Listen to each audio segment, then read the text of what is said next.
You're not weak. You're worn out. Meet Renee.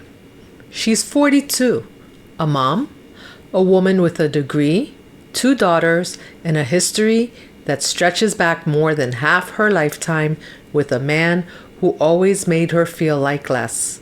Her story starts with the way many of ours do. Young love, red flags tucked away in the shadows of hope, and a deep desire to escape the strictness of a childhood that taught her to doubt her own voice. Renee met James when she was 21 and he was 31. At the time, he seemed mature, stable, and successful. Compared to the chaos she left behind at her parents' house, James was a lifeboat. Until she realized he was the storm she hadn't seen coming. Renee got married at 26. The wedding was beautiful on the outside, but she already knew by then that something didn't feel right. He yelled often, he drank more than he admitted, but she told herself it was stress, work, family pressure. She could fix it. She could love him enough to make him better. Isn't that what women are taught to believe? Their daughters were born when Renee was 29 and 33. She poured herself into motherhood, into creating a home that felt like peace, if only on the surface. James provided financially, but emotionally, he starved her. He treats me like crap, she confessed to a friend once, her voice barely above a whisper. But I made excuses for it. I stayed because I thought it would get better. And for brief moments, it did. Apologies, promises, even therapy. But it never lasted. The cycle always restarted. By 36, James was drinking heavily. Vodka in the evenings, drinking, the quiet kind of binge drinking that happens behind closed doors. Functional enough to fool co-workers, devastating enough to shatter a family. He never hit her with a fist, but he shoved her once, hard. Another time he grabbed her by the arm in the driveway during an argument, left a bruise the size of a thumbprint. When she showed it to her doctor, he said, "That's concerning," but the concern stopped there. She once called the police. James had slapped her. There was no mark, and the officer said, "It's his home. He has the right to drink in it." Then he looked at her like she was the problem. It was a lesson she would never forget. The system doesn't always show up for women like her, women with no visible wounds but bleeding spirits. James' job moved them across the country. Renee left behind her friends, her community, and any sliver of independence she still held on to. She became a full-time stay-at-home mom in the city where she'd had no family and no safety net. She had an accounting degree, but it had been 13 years since she used it. Still, she volunteered at her daughter's school, managed every appointment, every birthday party, every meal. And James, he traveled for work, made $300,000 a year, called her a nobody more times than she could count. When she brought up divorce, he'd scream, "You'll be broke. You're nothing without me. I'll fight you for 50-50. She didn't care about the money. She cared about her girls. She knew what it meant to grow up watching someone shrink themselves to survive. By 41, Renee couldn't remember the last time she felt joy. She went to therapy, so did James, for 2 years, and still nothing changed. She stopped yelling. She learned to gray rock, to disengage when he provoked her, to keep her energy for herself and her children. The therapist who saw them both told her, "Divorce won't make you happy." But Renee was already miserable. What would it take to be free? It was a Friday when James grabbed her again. Her arm bruised. He said, "I didn't touch you." They argued, loud. The neighbors heard. The girls were upstairs. I said, "Leave me alone," she repeated, stepping away. "You don't tell me what to do in my house," he roared, grabbing her wrist.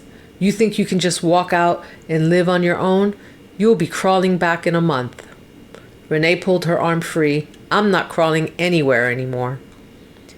It wasn't brave, it wasn't loud, but it was the first time she stood up with a calm she didn't recognize, a calm born of decision. She remembered her daughter saying last month, "Why don't we do anything as a family?"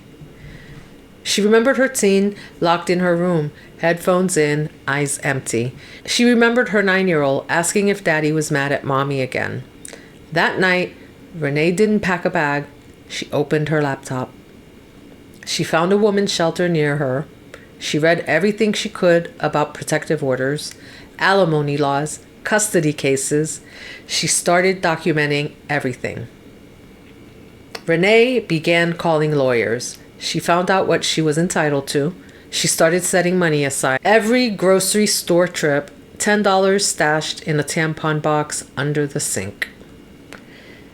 She opened a secret email account. She saved bank statements and tax returns. She found an old friend on Facebook and said, "I might need a place to land." She enrolled in a virtual refresher course for accounting.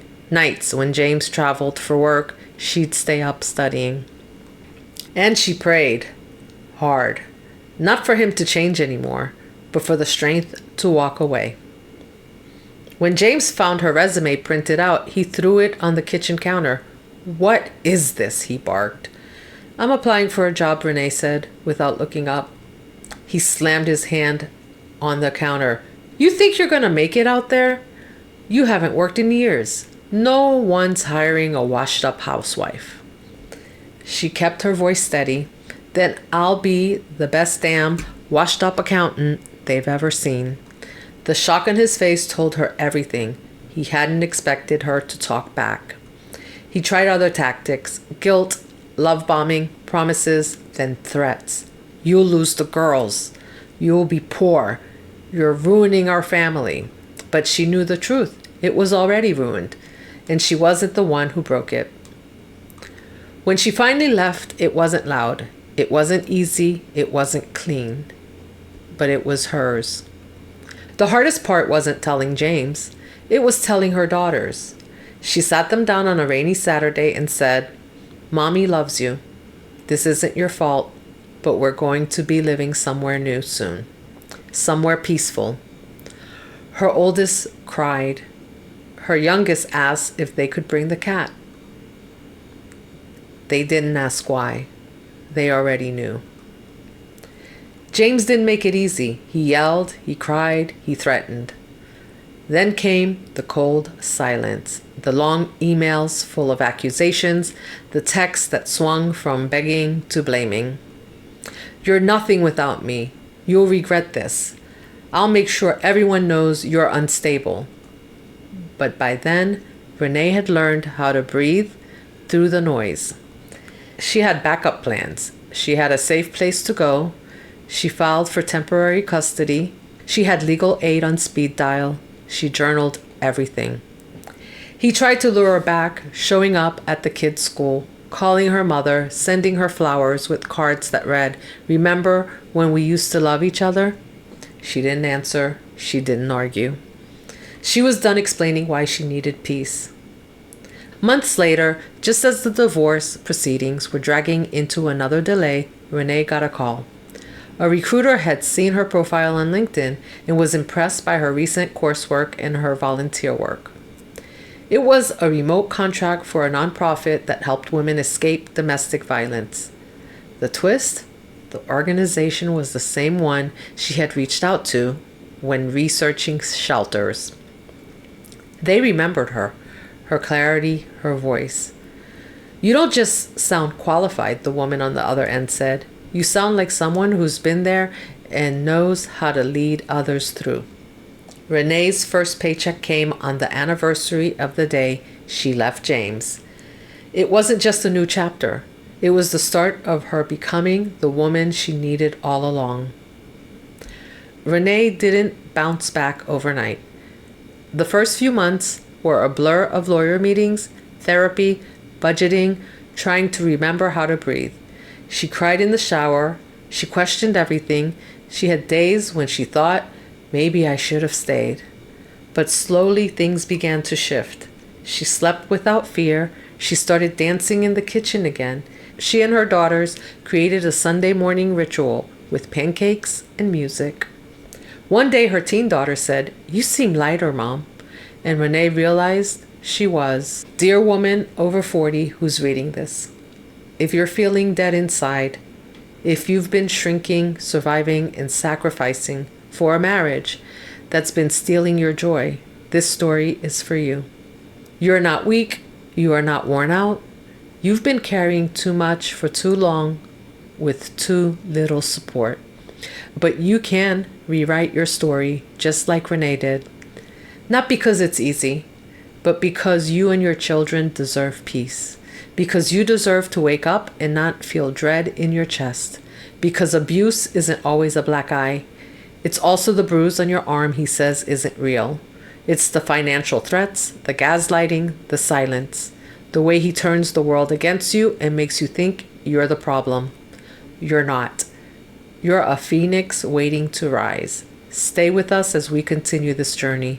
Renee's story isn't over. Yours isn't either. You don't have to do this alone. If this content helped you feel empowered, hit that like button, subscribe, leave me a comment, and let's rise together.